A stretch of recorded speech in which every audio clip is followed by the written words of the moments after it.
It's only you, Shabana, saying good morning. I can't hear anybody else saying good morning. I think good morning. Welcome to the 8th edition of the Z Jaipur Literature Festival. On behalf of our co-directors, Namita Gokhale and William Dalrymple, may I welcome each and every one of you. We're absolutely honored to have the Chief Minister, Vasundhara Raje Scindia, who's been at the festival many years in a row. Thank you very much for coming back. The generals who look after and guard our many borders, thank you for being here. To the chairman of the Z Group and the SL Group, Subhash Chandra Goyal, we knew each other 20 years ago, and it's a pleasure to welcome you back. Shreyasi Goenka, who's been our wonderful supporter.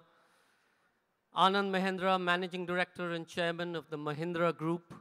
Homi Bhabha. Shabana ji, Javed Akhtar Saab, happy birthday on your 70th birthday that you've just celebrated. Jyotika and Ram Pratap. We gather here every year to celebrate words and literature. Each time the press asks me, so what's the new controversy that's going to unfold at the Jaipur Literature Festival? And I say to them, authors write because they have a volition to write. They don't write necessarily to please. They write because for them it's important to commit on paper their ideas and their thoughts and their vision for a tomorrow, perhaps a better tomorrow. The Jaipur Literature Festival believes in a plurality of voice, in equity and equality, and the sharing of knowledge. The reason why we insist that this festival continues to be free is that we believe that in countries like ours, where there's great inequity, the only way to bring about progress is through knowledge and through education. This, we believe, is a fundamental right. Each person must be able to access an idea and a thought and a vision and divine it for him or herself. And that's the only way that progress can happen. Over the millennia, it's people with ideas, people of literature, who have changed the course of nations, who've changed the course of history, and have ensured progress of civilization and society. They must be allowed to continue to express in an atmosphere of peaceful coexistence. The world is in a very difficult place. Extremists on both sides of the political divide continue to hijack the agenda of equity, freedom of creative expression, and peaceful coexistence. It is a festival like this, and it is the participation of each and every one of you who come together from across the world and from across India to make sure that this very fundamental of democracy and civilization continues to flourish, not just today, but every day, every year, here on.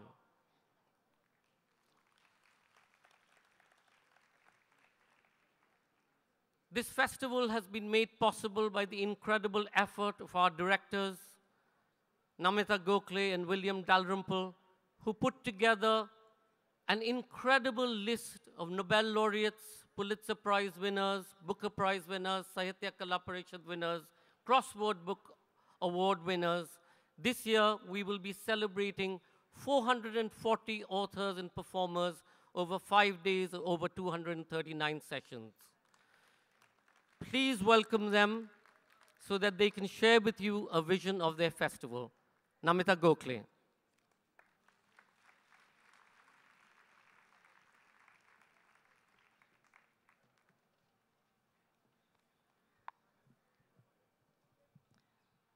Welcome all of you to Jaipur, to our festival. आज माघ के महीने में लगने वाला जयपुर साहित्य उत्सव, इसकी उपमा साहित्यिक कुंभ मेले से की गई है। ये एक वार्षिक यात्रा है, सोच की, समझ की, साहित्य और लेखन की। अगले 5 दिनों में विश्व भर के लेखक, पत्रकार और बुद्धिजीव हमारे अतिथि बनकर यहाँ जी जयपुर लिटरेचर फेस्टिवल में जुड़ेंगे। जयपुर और राजस्थान के लोग हमें साहस और सहारा देते रहे हैं और उनकी मैं सदा आभारी हूँ इसके लिए। राजस्थान की संस्कृति में आधुनिकता और इतिहास का जो अनोखा संगम मिलता है, ये एक प्रेरणा है, प्रोत्साहन है। जयपुर मेरी जन्मभूमि नहीं हो, लेकिन इसे मैंने अपनी कर्मभूमि समझ के अपना लिया है। इस साल फेस्टिवल की थीम कविता से जुड़ी है। साथ ही सिनेमा के साहित्यिक पहलू और कला के इतिहास पर भी इस दौरान चर्चा होगी। देश विदेश में, समाज में अभिव्यक्ति को लेकर मंथन चल रहा है। साहित्य एक नीलकंठ है जो हर क्लेश को निगल सकता है, इसको हम कभी न भूलें। इस कड़ी में एक बार फिर हम बदलते शब्द, बदलते हुए मायने और मिजाज, बदलते समाज, इन सब पर विचार करेंगे। मुझे गर्व है कि वसुंधरा राजे जी आज हमारे साथ हैं। कई बार पिछली कड़ियों में ये आगे बैठती थीं, आके ज़मीन में बैठ जाती थीं और फिर सारे स्कूल के बच्चे इनके लिए कुर्सी लाते थे। क्या हमें हंसी मजाक अच्छा लगता था, कितनी अच्छी यादें इनके यहाँ इस फेस्टिवल के साथ जुड़ी हैं। अभी कुछ दिनों में ये धूप छाँव के बाद ये बादल बिखर जाएंगे और वसंत पंचमी मनाई जाएगी। कहा जाता है सरस्वती के भंडार की बड़ी अनोखी बात, जो बाँटे त्यों त्यों बढ़े, बिन बाँटे घट जात। तो आज इसी भावना से हम जयपुर फेस्टिवल में आपका स्वागत करते हैं। Thank you. अब 2 शब्द अंग्रेज़ी में भी बोल दूँ। It's a joy to be here again. An annual event that's become something of a literary pilgrimage, the Z Jaipur Literature Festival has transformed the way South Asian writing views itself and its place in the world. There are 72 or so book festivals which have taken root across this region, and they all celebrate local languages and writing, and they connect to international writers. They tap rooted and cosmopolitan energies. In the first Nimrana festival, which we did in 2002, the theme was At Home in the World. And indeed, India is at home in the world. And a literary community is being forged. Across the divides of language and culture, we meet in these festivals, we talk, we learn, we understand. This festival celebrates the secret life of words. Silence sometimes adds to the weight and strength of words. But writers and poets, books and ideas cannot, never will be silenced. In 2013, in these lawns, Mahashweta Devi declared, "The right to dream is the most fundamental human right. We believe in the human imagination beyond borders, beyond boundaries, nations, ideologies." Proud again for the English walas that Vasundhara Rajeji is here, sitting in the front row, not on the ground as she used to plonk herself to adoring school children, then running to get her chairs. And she would meet the writers, go to the bookshop. We hope she does attend some sessions this time as well. It's an honor to welcome Nobel laureate Sir Vidya Naipal and to celebrate 50 years since the publication of A House for Mr. Biswas. Equally, it's a privilege to have the former president, Dr. APJ Abdul Kalam, a visionary scientist and much-loved author. Rohan Murthy will introduce the Murthy Classical Library of India with readings from the original and in translation from Punjabi, Persian, Pali, Telugu, and Braj Bhasha, keeping up the multi-vocal traditions of our festival. We look forward to having writers from around the world: Norway, Sweden, France and Spain, Malaysia and Australia, Pakistan, Nepal, Bhutan, Bangladesh, Sri Lanka, so many other places. So, as the strains of Padharo Mare Desh break the air, the fascinating and unique state of Rajasthan, straddling tradition and modernity, change and continuity, welcomes you to the charged intensity and the collective energy of the one and only Z Jaipur Literature Festival. Thank you.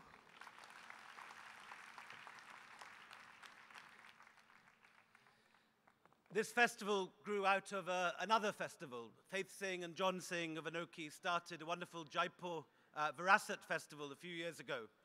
And in 2004, they asked me if I'd do a reading in the Durbar Hall of Diggi Palace. And 14 people turned up, of whom 10 were Japanese tourists who went and took the wrong turn looking for Amer Fort and sat slightly baffled at the back of the hall.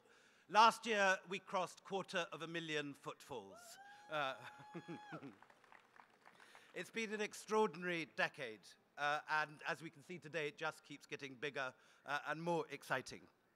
Why has this happened?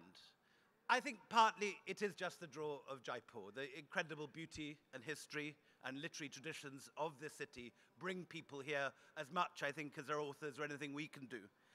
But I think there is a deeper thing going on here. There is, in India, a very ancient tradition of the public performance of literature. The primary act of the writer is to sit on his own in a room in silence and to write, and that is received by a reader also sitting on his own or her own in silence reading. It is a very private thing. And yet there has always been the public face of literature. In my country, obviously, Shakespeare, here from Kalidas, but also these literary gatherings. You get from Sangam time, Tamil Nadu, huge numbers of people gathering to hear poetry and narratives performed. On the steps of the Jama Masjid in Delhi, these great epics, both Hindu and Muslim, performed for centuries. The Mushairas of the Mughals, the great bards of Jaipur and the Gwalior courts. And this is something deep in the psyche here. And I think when we started this festival in 2006, we seemed to have lit like a trail of dynamite, or maybe one of those trails of crackers that go off at weddings. Within a few years, 70 festivals had opened across South Asia, and this one has grown to the size it is today. I think it is, above all, a declaration of the continued importance and excitement of literature. Almost every day on the media, you read some article saying no one reads anymore, it's just TV, it's Facebook, it's Twitter. That is not the case. Last year, we sold 10,000 books in 5 days at this festival. This is being reproduced across the country. There are thousands of avid young readers, each one of whom is having their minds ignited, in the words of the president. I went to a very backward school in the moors of Yorkshire, and I remember one very wonderful headmaster inviting from Cambridge Professor George Steiner, the critic. And I think he was the first real writer, the first real literateur I'd ever heard speak. And I just remember it was like sort of a Baroque painting, the heavens opening, lights going on, and for a 16-year-old boy to hear a really wonderful speaker talk passionately about the importance of literature, about the people in the concentration camps scribbling away on their own when they had a tiny scrap of paper, making their own ink, this sort of thing. And I just hope that we are here seeing millions of young minds ignited. One of the things that distinguishes this festival from all the festivals in the West is that because it's free, it's very young. Go to one of the festivals in Britain, like Cheltenham, the average age is about 70. Here, our average age is about 21. And all these people are receiving Nobel Prize winners, the words of Booker Prize winners, Oxford, Cambridge, faculty, Harvard, brilliant minds. They're getting this all for free every year. And so I think this is something we're very proud of and very proud to have kept going. So thank you all for coming. And as they say, let the games begin.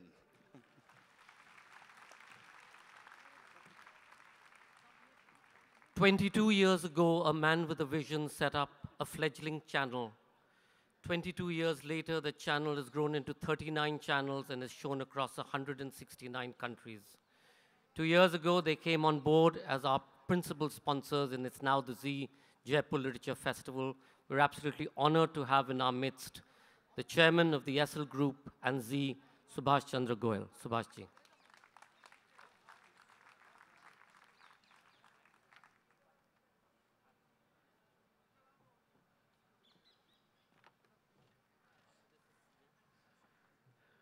Good morning, everybody. Honorable Chief Minister of Rajasthan, Her Excellency Vasundhara ji Raje Scindia, my friends Shabana ji and Javed,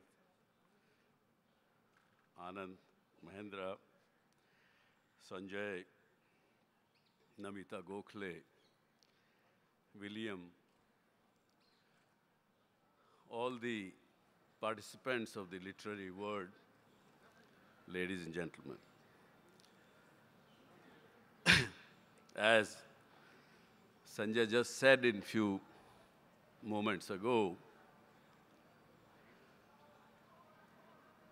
the Z network, which has grown like a monster in quick 22 years, and when we celebrated a couple of years back the 20 years of its existence, we said, what should we do starting from here to the next 20 years? And the thought came that because we are in 169 countries, we should adopt the whole world. And that's how we called it Vasudhaiva Kutumbakam, that the whole world is my family. That's our logo, that's our tagline. That's how we want to behave and work in next 20 years. From modest beginning of about 6 million viewers in the first year of its existence, today we boast about 750 million viewers across the world. And we want to take it to 1.4 billion people by the turn of this decade, 2021. But I thought this morning that I must mention something to this literary world. And because all of you are very sensitive people, and I know that you can handle a sensitive subject as well. And the thought came to my mind that the CM Rajasthan was very much, I know, invited to Davos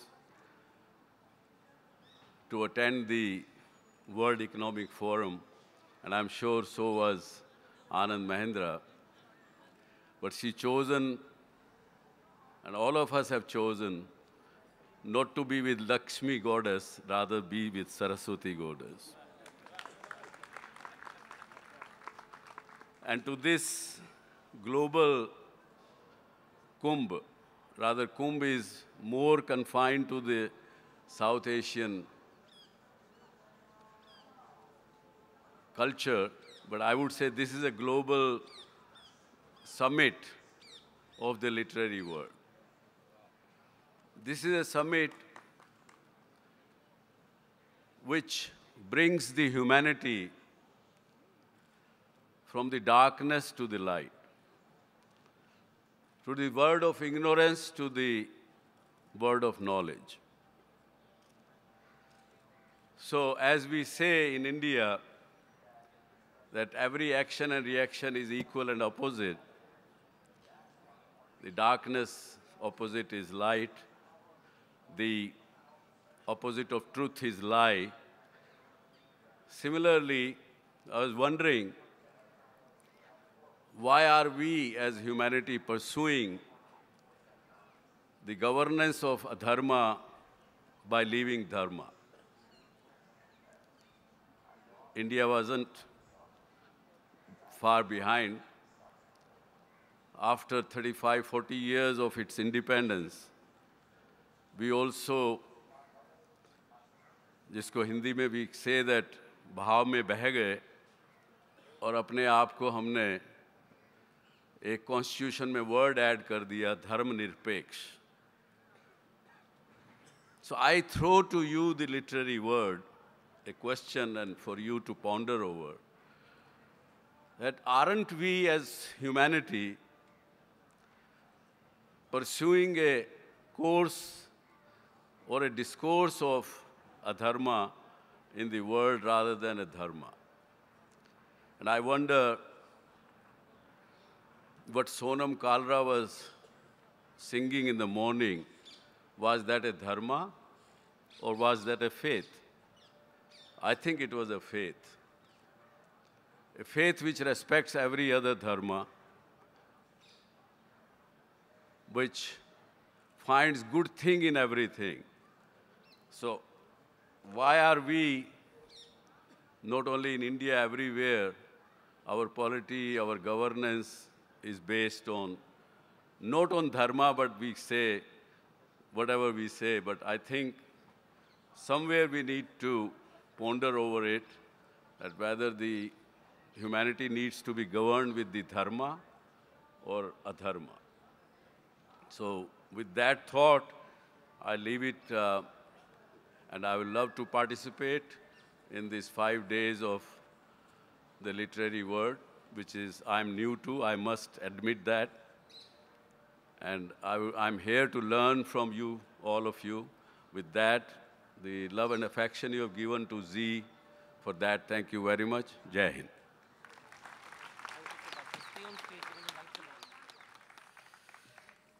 May I please invite a whole host of people to light the lamp today. May I please request Chief Minister of Rajasthan, Vasundhara Raje Scindia, to come up.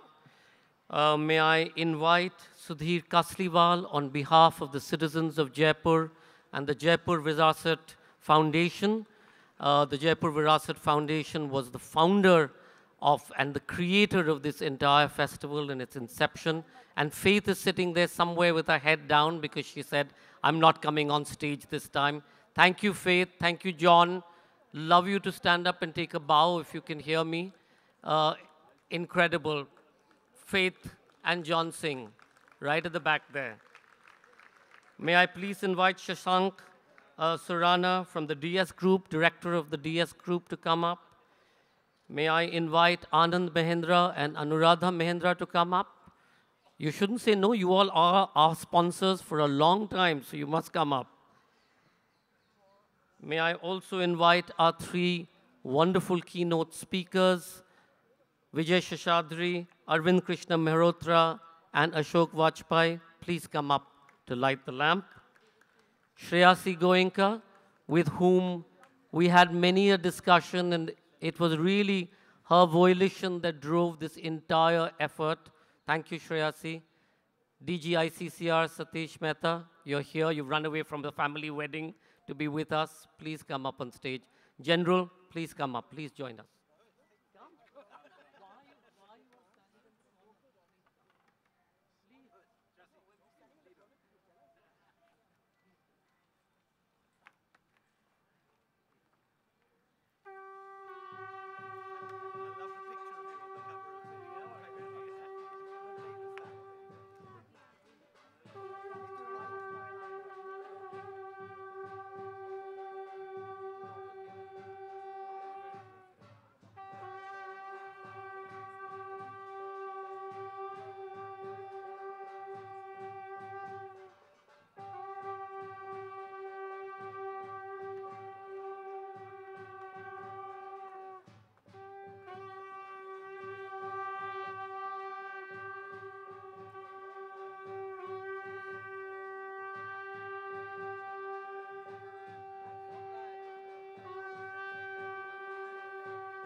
Thank you very much. To inaugurate the banquet of a festival, the great big Indian wedding, please welcome Chief Minister of Rajasthan, Vasundhara Raje Scindia.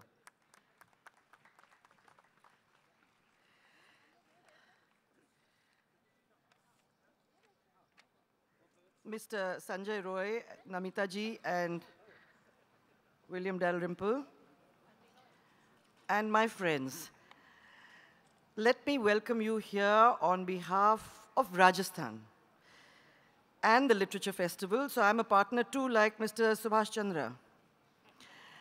And listening to all of them that went before me, I really have come to the conclusion that my words must be fewer than all the others. I will only say to you that when I came first to this festival, William got 14 people. I had about 50 or 70 in that hall. It had maybe gone 2 steps further by the time I got to it. And I cannot believe today when I come in to see the sea of humanity and know that in just the short space of 9 years, this has gone from strength to strength. Not only has it done that in Jaipur, but it has actually spawned all this all across Asia. Congratulations to you all for a dream that you put before us and that we were all able to grasp. Thank you for giving us the opportunity. The Jaipur Literature Festival in itself, as I said today, probably has set off. You know, you were both talking about different things. Mr. Chandra talked about Dharma, and Sanjoy and the others talked about how these things had started to happen in Jaipur. But I must tell you that I think it's something else. The world is so fast-paced. There is so little happiness to look out for, that these things become little islands that one can reach out to, where one can restore one's sanity, where one can actually plug into other people, and where one can begin to believe that things are not really that bad, that there is a possibility of change, there is a hope, and we could together make that happen. So for 5 days in Jaipur, this is what we begin to believe. But I have to also tell you that the JLF has actually drawn together a cross-section of people from across the globe. Today, 2 lakh people, and he was talking about footfalls, over 2 lakh people are coming through these. Jyotika, I don't know how you fit them. I keep thinking that, yeah, it's the fishes and the loaves. It just keeps growing bigger and manages to fit everybody in. And everybody comes, nobody goes away upset. Everyone comes with their friends, everyone has a good time, whether they are small, whether they are big, everyone. And somehow, the little diggy palace expands and manages to fit them all in. So congratulations, there has to be something magical about it. I can't explain it any other way. So a lot of the credit for all of this has to really go to the organizers. I know how hard they've worked. I just can't believe the kind of things they've put together, the effort that they have made to bring all those amazing writers from across the world, the most amazing music from wherever they were able to source it. They've just made 5 days, a magical experience for those people in Jaipur and from those people outside of it. You know, you couldn't get tickets. It just happened that I was in Delhi for a meeting. And I knew that I had to be back here because today I was going to be able to spend some time with all of you here. The weather was bad, and yet the planes were full. Jaipur was a route that was chock-a-block. And it was chock-a-block because this wonderful thing was happening here. So what has that done to us? I really have begun to believe that if so many creative people can come together, those people who dare to think differently can come together, then I really believe that this one festival, if it could have spawned all this much activity, Rajasthan is now going to go in with a whole lot of new festivals. I really, really believe that the JKK, we're going in for for renovations for the JKK. And I believe that by next year, when you come back, hopefully we'll be able to give you a center for contemporary arts, top of the line. And we hope that we'll be able to put up a show around that time, which you will also be able to visit in the spare time, if they let you have spare time. But yes, we would have that. But apart from that, I'm also looking at international festivals of different genres of music, just say jazz and bhakti. I mean, look at Sonam. Sonam, where are you? Are you here anywhere? Oh, amazing music, and it goes straight to the heart. I mean, you know, it makes the hair stand. It brings tears to your eyes. And I think today I was able to, I didn't hear her, but I've heard her before, so I know what it is. But I heard Jana Gana Mana, and the Jana Gana Mana made all my hair stand. I think it would have with all of you. What an amazing thing. So different genres of music, I think we really need to be able to push that. Professionally, restore our museums. There are 18 beautiful museums all around Rajasthan. This will be something that will be different. There's so many wonderful things lying, and I think that when you come for festivals like this, you move through Rajasthan, you have things to see, and you are excited about the place that you go to. Every country does it, and I think it's important for Rajasthan to do it too. Along with that, I'm also looking at bringing back creatively living monuments. Tonight, we have something happening at Amer. I want you all to please make the effort to go there. I think Sonam will be singing there, Mr. Nasiruddin Shah is there. We have a small program that is happening there, and we would really be very happy to have you there because Amer is a living monument. And it's the first of those that we want to put up in Rajasthan. You will see this evening the kind of changes that we've tried to make. We're also working on the step wells. So when you come back next year, those step wells also will be in a position for you to take a walk around the city, look at it, enjoy it, and see what amazing things those people in those days were able to create. Alongside this, for those people who are feeling more adventurous and after this wish to go out a little bit, in Bharatpur, Karauli, and Dholpur, we have now started work on the museums as well as on the beautiful palaces that you may not have probably seen. It's a little way out, but it's worth the effort because they are so very, very beautiful, and they should also be ready, I think, within the next year or so. Dholpur offers you the Babar Gardens and the Shah Jahan staging post through which people used to pass when they were at war with each other. Now we're at peace, we can go there and look at the lake and imagine what those people, even in the days of war, that is what they could put up. What wonderful things are there in this country and in this state that we need to really look after. The JLF, of course, is now not just a Rajasthan thing. I have to congratulate them all because they've managed to actually export this. I'm told to South Bank and also to Colorado. So the Jaipur Literature Festival is now burst its bank. Yeah, it's become Pravasi. So it's now across the world. And thank you guys. Thank you for having taken and made the effort to take it there. So me, I'm not going to make it a long one.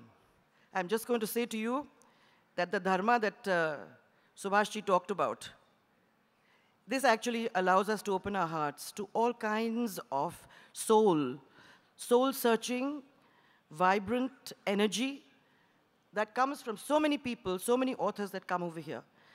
And was it Sanjay who talked about the small number of people, those haves and those have-nots that you're talking about? This is a worldwide phenomena, Sanjay. There are today 1% of the people that own more than the wealth of 99% of the people of the world. It's a global phenomena. Therefore, we have to all make the effort to put ourselves out for those people who perhaps don't have or don't enjoy the privileges that a lot of us do. It's important for us to allow them to dream, and these are the things which will allow them to be in touch with themselves and with the rest of the world. So thank you all very much for opening that little window for all of us and for showing the light to many of us. And I'm sure that this festival, like always, is going to be a huge, huge success. So many congratulations to you all, and once again, thank you. I will say that to the people, Nathoo Lal Solanki and Chugge Khan, I must say, what an amazing performance. What an amazing performance. I mean, I missed Sonam, but I know I'm going to be lucky enough to see her this evening. So, Nathoo Lal and your group, what an amazing performance. Thank you very much. And Vocal Rasta, you took our breath away. You know, strangely enough, I was just thinking, I was just telling Namita, I was just thinking that I was going to ask people in Rajasthan just a day's coming together for different ways of performing Jana Gana Mana. I thought just to see how people would be able to come up with something new on this. And this is the beginning. So thank you. It's in the right direction, I know. Thank you very, very much for doing this, for being with us, for giving us your time, for opening up all this for the people of Jaipur, who I can tell you from their hearts enjoy it. To every school child who's been able to connect with you, for him, thank you. Thank you. Thank you very much. a tulsi plant from the Kalpataru Trust, and they've said that they would love every member of the audience to take back a plant and plant it in their gardens. They'll be very happy to distribute it. Thank you very much, ma'am. Tell them, apart from that, they have to be there tonight at Amer. Most importantly, last night I'd gone up to Amer to see the place. It was an incredible restoration program that they've done with new lighting, and we'd like to welcome all of you there this evening for the performance by Sonam Kalra and a reading by Nasiruddin Shah. Of course, the music stage continues to, will be open at the Clark's Amer Hotel. May I invite Namita Gokhale to introduce our 3 keynote speakers for this morning. Namita.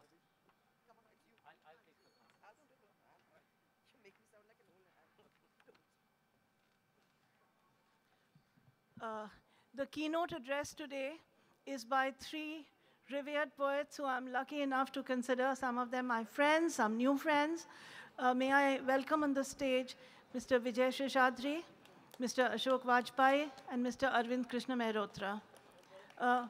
Poetry is the most universal form of literature. Sumitra Nandan Pant ji ne kaha tha, viyogi hoga pehla kavi, aa se nikla hoga gaan. And आज ये बहुभाषित हमारे जो traditions हैं उसमें पहले विजय शेषाद्री बोलेंगे. Vijay Seshadri is the winner of the Pulitzer Prize for Poetry in America this year. He's an Indo-American poet born in India. He will speak about the poetic imagination. Followed by that will be Shri Ashok Vajpeyi, who is a Karta Dharta of our festival.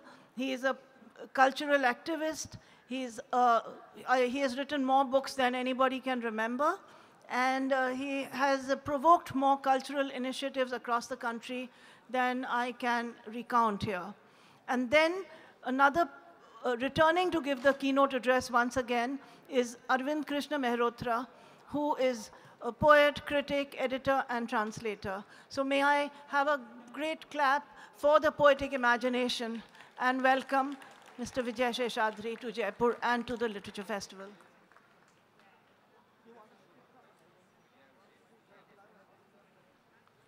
Thank you, Namita, and thank you, William. And I want to extend my gratitude to the wonderful people at Teamworks who organized so well, and to the generous sponsors of this festival. It's great for me to be here, and it's wonderful to see all these people. Yeah. I have to confess a certain amount of fear about being here in front of you, though, and of playing a part in the convocation of this amazing festival. The fear isn't stage fright. Most poets I know, however obscure, think that they're addressing large and distinguished audiences on august occasions is not only fitting and proper, but inevitable. And I'm probably not much different. We're a dramatic and self-dramatizing bunch, we poets, and also a susceptible bunch, a vulnerable bunch.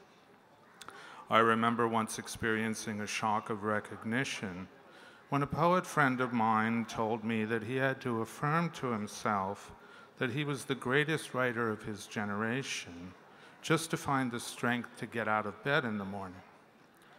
So the fear I'm feeling has nothing to do with my personality and everything to do with the subject I was asked to talk about, which is the poetic imagination. It is a fearsome subject.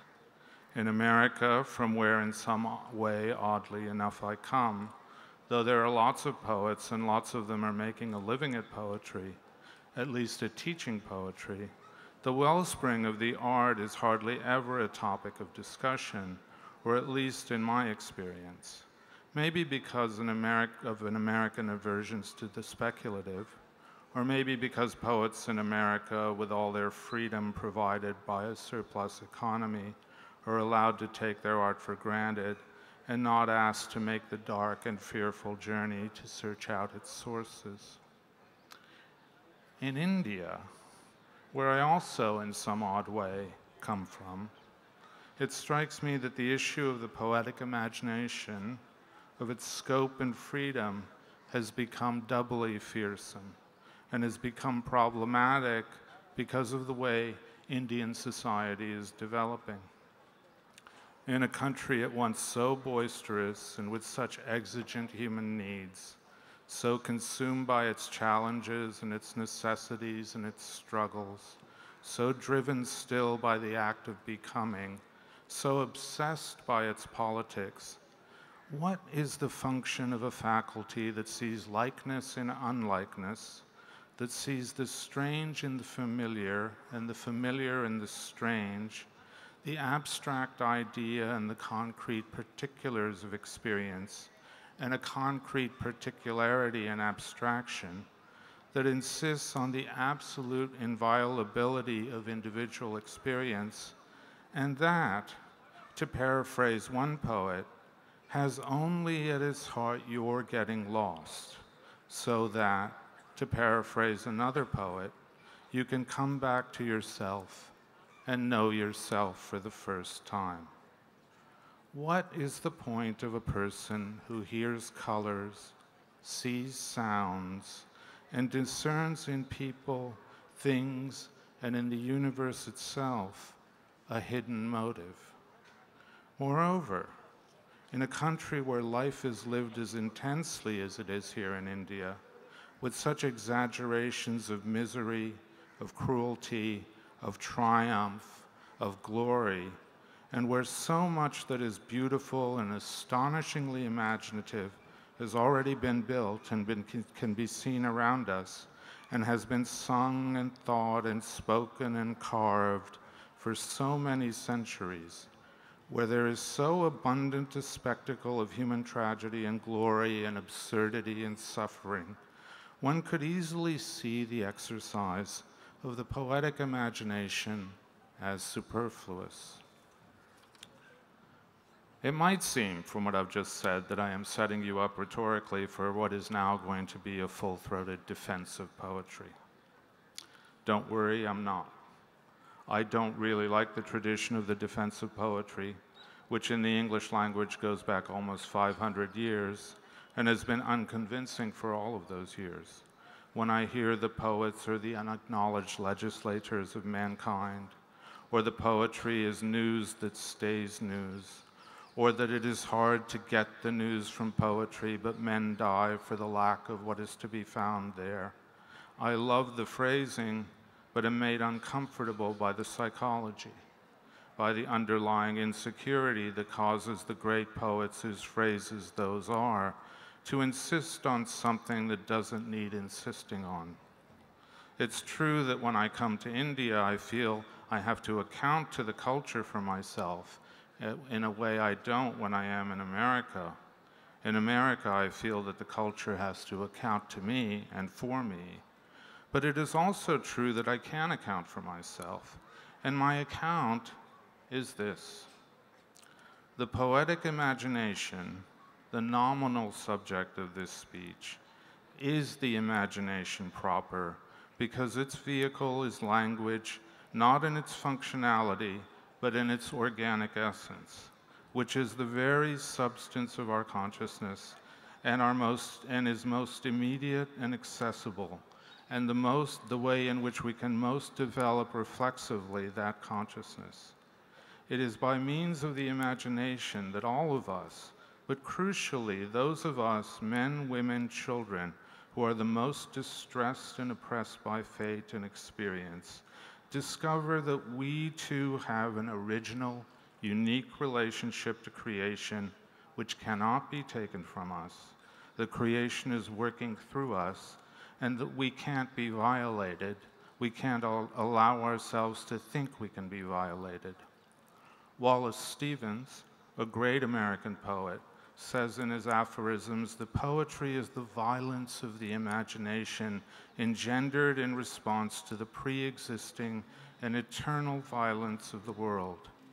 For Stevens, it is not possible without this particular violence of the imagination to become a person. Walt Whitman, the greatest of American poets, says, "Dazzling and tremendous, How quick the sunrise would kill me if I could not now and always sense sunrise out of me. He insists in 1,000 different ways that we are all poets, that being a poet means exercising the freedom of the self, and that it is the development of our uniqueness through that action which makes it possible for us to look as equals into others' eyes, to insist on our equality, to act as equal partners in nature and society, to be functioning citizens in a democracy. Without the imaginative freedom that poetry gives us the most immediate access to, without the inwardness that poetry cultivates, Whitman strongly implies, an individual's recognition of his or her sovereignty is not possible, and it is a free society that we not only crave but demand. For Whitman, poetry, or the act of imagination that poetry represents, isn't an ornament in a democratic society, but its foundation. I agree completely and think that the relevance of poetry at this moment in Indian history and all the future moments is obvious, and India's tryst with poetry is inevitable. Thank you.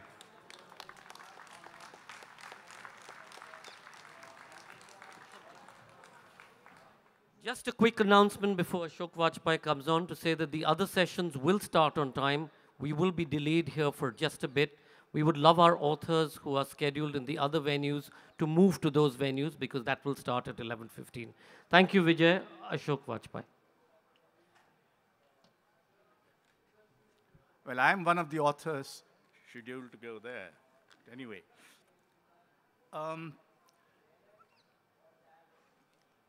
कविता तो शब्दों से बनती है, लेकिन शब्द कल्पना और सच्चाई दोनों से बनते हैं, और इसलिए भाषा अपने आप में ही कल्पना की अद्वितीय विधा है।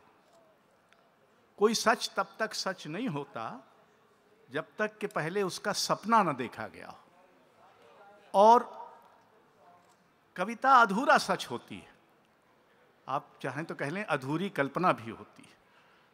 थोड़ा सा आपको अपना सच मिलाना होता है, तब वो सच पूरा होता है, और हम में से ज़्यादातर को अपना सच का अपने सच का सामना करने की ताब नहीं होती। इसलिए बहुतों को अगर कविता पसंद नहीं आती, और दुनिया में ऐसे लोग बहुसंख्यक हैं जिनका जीवन बिना कविता के बखूबी गुजर जाता है, और ये मानने का कोई कारण नहीं है कि वो निरर्थक जीवन है। दूसरी बात यह है कि कविता में विरुद्धों का सामंजस्य होता है। हमारे बड़े आचार्य रामचंद्र शुक्ल थे जिन्होंने इस पद का इस्तेमाल किया था। जायसी ने कविता की परिभाषा करते हुए कहा कि कवि की दीठ खड़ग हिरवानी, एक दिसी आग दूसरी दिसी पानी। एक तरफ आग है, दूसरी तरफ पानी है, इनका साथ होना तथाकथित सच्चाई में संभव नहीं है, लेकिन कवि कल्पना में ये संभव है। दूसरी बात कि कवि उसको आवाज़ देता है जो खुद बोल नहीं सकता। आप याद करें कि इतनी सारी कविताएं उन लोगों की तरफ से बोलती, उनकी तरफ से बोलती हैं जो खुद नहीं बोल सकते।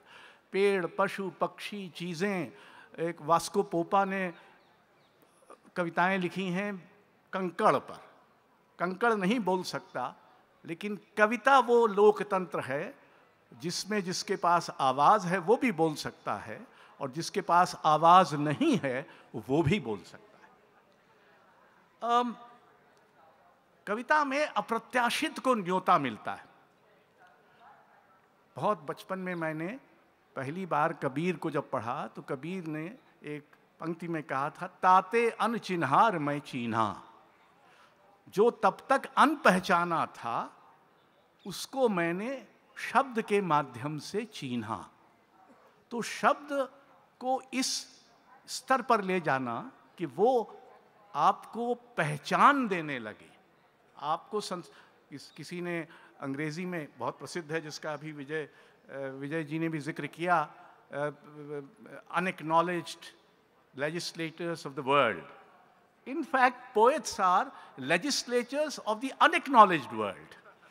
जिस दुनिया को हम पहचानते नहीं हैं, जिसको हम जानते नहीं हैं, जिसका हमें ख्याल ही नहीं आता है, और कभी चीज़ों को कैसे बदल देता है, इसका मैं एक आध उदाहरण देता हूँ।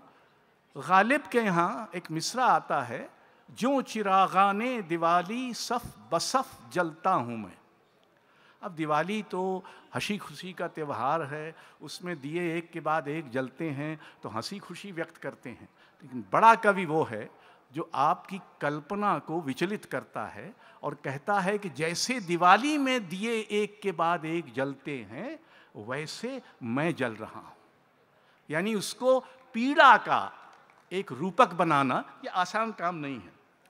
हम लोग अपने समय में रहते हैं और हमारी बड़ी मुश्किल ये है कि हम सिर्फ अपने समय में रहते हैं। हमारे पास कोई सुविधा नहीं है कि हम पीछे कहीं जा सकें या आगे कहीं जा सकें। लेकिन कविता अपनी कल्पना से सारे समय को, चाहे वो पिछला हो और चाहे अगला हो, सारे समय को तत्काल करती है। वो हमारे लिए तत्काल बन जाती। तुलसीदास और कबीर और गालिब और शेक्सपियर ये हमारे कंटेम्प्रेरीज हैं, और ये कविता ही कर सकती है कि इसने बड़े को। एक और बात जो कविता करती है वो है हर समय दृश्य पर विकल्प की संभावना का दबाव बनाए रखना। दुनिया जैसी हमें दी गई है वही एकमात्र दुनिया नहीं है, वो दुनिया बदली जा सकती है, उसके पीछे और भी दुनिया है, दुनिया से अलग भी दुनिया बन सकती है। ये सब बातें कविता हम पर एक दबाव डालकर, अपनी कल्पना का दबाव डालकर करती है। कविता हमारे, कम से कम भारत में तो ये बात आसानी से कही जा सकती है कि ये सभ्यता दो महाकाव्यों से रची गई सभ्यता है, रामायण और महाभारत। कितने बरस पहले, कितने सदियों पहले रचे गए, पर अब आप नहीं ये कह सकते कि आप भारत में रहते हैं। आप भारत में तो रहते ही हैं, लेकिन महाभारत में भी रहते हैं और रामायण में भी रहते हैं।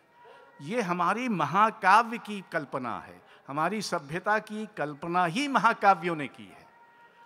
गालिब का एक मिसरा है कहाँ तमन्ना का दूसरा कदम यारब, हमने दश्ते इम्का को एक नक्शे पा पाया। कि दुनिया जो है वो तमन्ना का एक कदम है, और उसको तो हमने सिर्फ एक पदचिन्ह की तरह देखा है, लेकिन दूसरा कदम कहाँ है? क्योंकि हमने दुनिया को एक कदम उठाती हुई जैसे दुनिया बन रही है। ये एक महाकाव्यात्मक कल्पनाएं हैं। और हमारे यहाँ कबीर ने कहा कि सुन्न शिखर पर दियना बार, एक तो ससरा शून्य, उसका शिखर, उस पर दिया जलाइए। जो शून्य के शिखर पर दिया जलाने से कम की महत्वाकांक्षा रखता है या इससे कम जोखिम उठाने को तैयार है, उसका अच्छा या बड़ा कवि होना मुमकिन नहीं। कवि तो अपनी कल्पना से ही जोखिम उठाता है। हमें पता है कि हम सच लिखते हैं, लेकिन हम अपने सच पर लगातार शक भी करते हैं।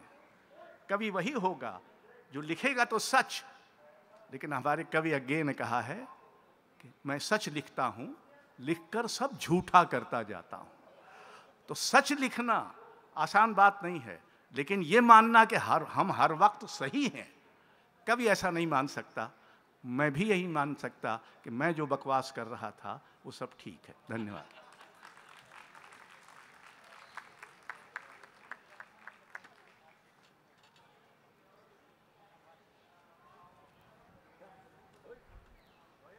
ये क्या है? क्या should I take this with me? Okay. So, it's not the poetic imagination that I shall be talking about. It's actually the unpoetic imagination in all its manifestations. The poetic imagination works in mysterious ways, but never more so than when it is being unpoetic. Other than what people believe, a poet is not a dreamer. with his head perpetually in the clouds, as the caricature has it. On the contrary, he is someone who walks the firm earth, especially those parts of it that are less than beautiful. Which is why when a well-meaning friend says, "Come and stay in my cottage in the hills or my house by the sea," you'll feel inspired and write lots of poems. You know why you'll never accept the invitation. A BBC talk show is called Hard Talk, which is exactly what poets do. When the talk gets uncomfortably hard, you may find yourself saying, "This is only a poet talking," making things up and dismiss it from your mind. But the poet's unpoetic hard talk is not so easily rid. Consider the Greek Pallades in Tony Harrison's translation. Think of your conception. You'll soon forget what Plato puffs you up with, all that immortality and divine life stuff. Man, why dost thou think of heaven? Nay, consider thine origins in common clay. It's one way of putting it, but not blunt enough. Think of your father. He's talking about our conception. Think of your father, sweating, drooling, drunk. You, his spark of lust, his spurt of spunk. Greek poets are far from being the only ones obsessed with thoughts of conception and death. In fact, if our waking dreams were not a constant distraction, we should be thinking these thoughts too, all the time, as the medieval Hindi poet Kabir did. I read him in my translation. "Easy friend, what's the big fuss about? Once dead, the body that was stuffed with kilos of sweets is carried out to be burnt, and the head on which a bright turban was tied is rolled by crows in the dust. A man with a stick will poke the cold ashes for your bones." "But I'm wasting my time," says Kabir. "Even death's bludgeon about to crush your head won't wake you up." The sleep that Kabir talks about is the one that overtakes us at birth and from which no one really wakes up, unless you are Kabir or Philip Larkin. Waking up at 4 in the morning, Larkin immortalized the bludgeon that the Indian poet was talking about. "I work all day," this is Larkin, "I work all day and get half drunk at night. Waking at 4 to soundless dark, I stare. In time, the curtain edges will grow light. Till then, I see what's really always there. Unresting death, a whole day nearer now, making all thoughts impossible, but how and where and when I shall myself die. Arid interrogation, yet the dread of dying and being dead flashes afresh to hold and horrify." There is nothing very poetic about horrifying yourself with thoughts of death, whether your own or that of others. Listen to the Pakistani poet Afzal Ahmad Sayyid casting a cold eye on the death of Stella de Cruz. The translation from Urdu is by Musharraf Ali Farooqi. This is the poem by Afzal Ahmad Sayyid. "On Anklesariya Hospital's 4th floor, Stella de Cruz died, leaving over 10,000 unpaid in bills. Arrangements were made for the service at Our Lady of Fatima Church and proceedings initiated for the overdraft at Allied Bank. A few days ago, the two institutions had declared a persona non grata for kissing in public and passing a bad check, respectively. With professional skill, everything was settled. Around the black coffin, the pews in Our Lady of Fatima Church filled up. Poorly recorded dirges filled the church for the melodious Stella de Cruz. Someone who, for our generation of Indian poets, redefined the poetic imagination was Arun Kolatkar. To him, though he never said it in so many words, the poetic imagination was another phrase for the everyday magic of sight and sound. The world he presented before us had always been there, glowing in every particle, but no one before him had had the imagination to notice it. The radiance he experienced was reflected in his poems.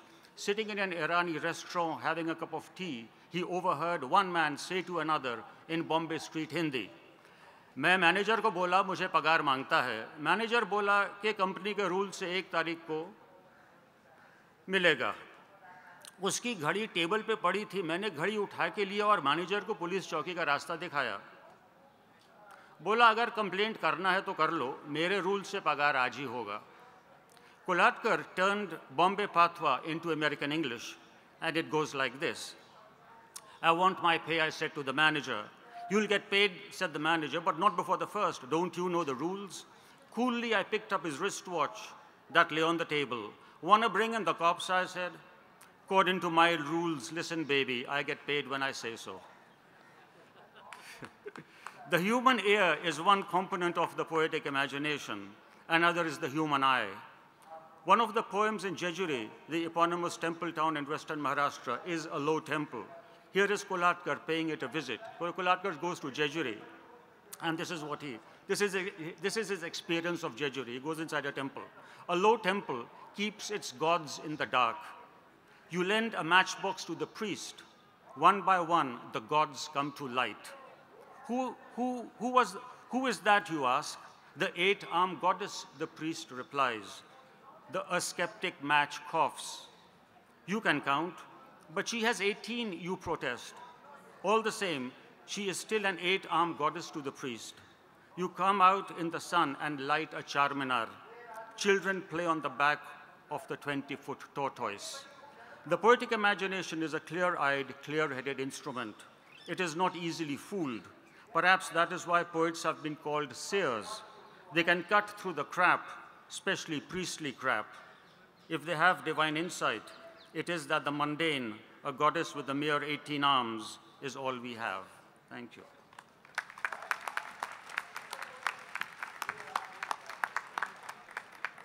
Arvind, Krishna, Mehrotra and his brilliance, Vijay, Seshadri, thank you all very much. That brings us to the end of our opening session.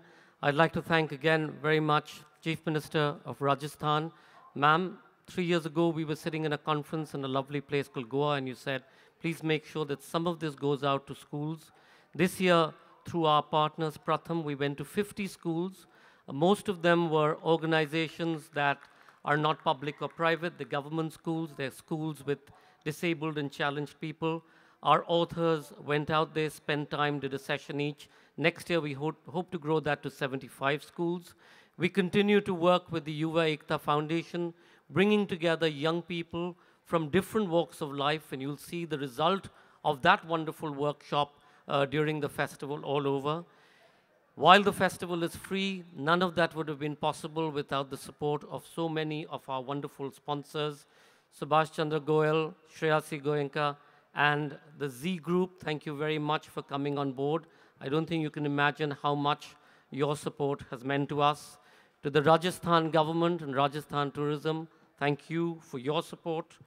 To all our festival supporters who've come back from last year, thank you Google, Coca-Cola, Ford, the Mahindra Humanities Center at Harvard, Glenlivet, Kingfisher, the Ministries of Tourism, MTS, Norla and the Norwegian Embassy, the Jan Michalewski Foundation, Penguin and Fortis. It gives me great pleasure to welcome on board our new partners, Amity University, Amazon, who set up for the first time a bookstore, the United Nations Women. This is the 20th anniversary of the UN Conference on Gender, and all the world leaders will be gathering in the United Nations later this year. We have a whole series of activities to celebrate much of what has to be debated at that conference. So there's a whole series of conversations on that. The YPO, the Indian Quarterly, the Aga Khan Foundation, the Rajasthan chapter of the YPO, ambassadors of our festival, and of course Rajnigandha, welcome on board. To our many partners who've continued to grow with us, the Hindustan Times, Radio Mirchi, the DNA, the Dainik Bhaskar Group, the Rajasthan Patrika Group. A special thank you to Rambagh for their wonderful dinner last night, and to Clarks Amir for being our brilliant hosts, to Le Meridian for hosting the Writers' Ball, to Ram Pratap and Jyotika of Diggi. This is their home. They open their homes and their hearts to us every year to welcome in the hordes. They keep growing the festival. Jyotika, thank you very much to you and all your family. And to each one of our audiences who've traveled, spent time to come here, thank you. To our authors, really, you've taken time and energy to fly from across the world. Welcome to Jaipur. May you enjoy the festival. To members of the press, thank you for spreading the word. Have a wonderful festival. And now I will hand over to Catriona to start the next session. We will begin that with a short address by our sponsors from the DS Group, Rajnigandha. Catriona. Thank you, Sanjoy.